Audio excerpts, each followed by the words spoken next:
Reactions have been trailing President Muhammadu Buhari's assent to the Petroleum Industry Bill. On Monday, Buhari signed the PIB into law, ending a long await since early 2000s. But some stakeholders have expressed their discontent with the president's move, especially regarding the 3% provision for the host communities development trust fund.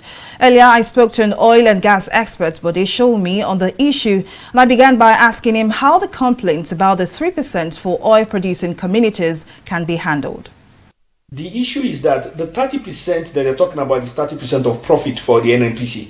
As of today, the NNPC is a loss-making machine. So that 30% is actually 30% of zero. But the NNPC will not be a loss-making machine forever. So it is when it becomes profitable that you now start talking about the 30% which goes into the frontier basins. That's on one side. Then on the 3% that we're talking about, we are talking about close to 3 times the amount of money that is available to NDDC as of today. So while technically, aesthetically, it does not make a lot of sense for you to say they reduced it from 10% to 3% politically, but in reality, it is still a lot of money. So what we are saying is that 3 times the amount of money available to the NDDC is now going to be made available for host communities for usage. We need to understand that host community funds is different from the frontier funds. The frontier funds is investment into the oil field, but the host community funds is for use in the host community to develop the host community infrastructure or any which way they choose. So there's more money for them. That's in addition to the NDDC. That's in addition to the 13% derivation, and that's in addition to the Minister of Niger Delta Affairs. So it may not be what they want, but it is significant steps forward.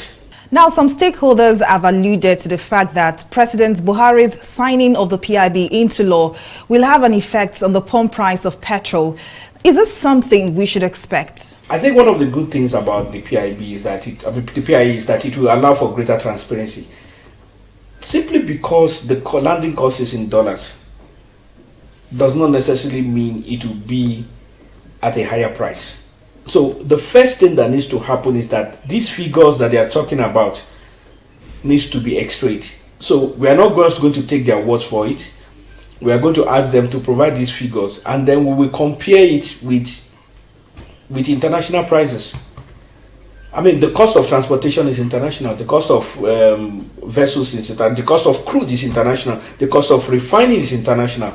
So when they bring their own figures, we will calculate the figures for refining, the figures for crude, the figures for transportation, add it up. It's simple mathematics, simple arithmetic, and then we'll compare. So until those figures are available, it will be premature to start saying that there will necessarily be an increase.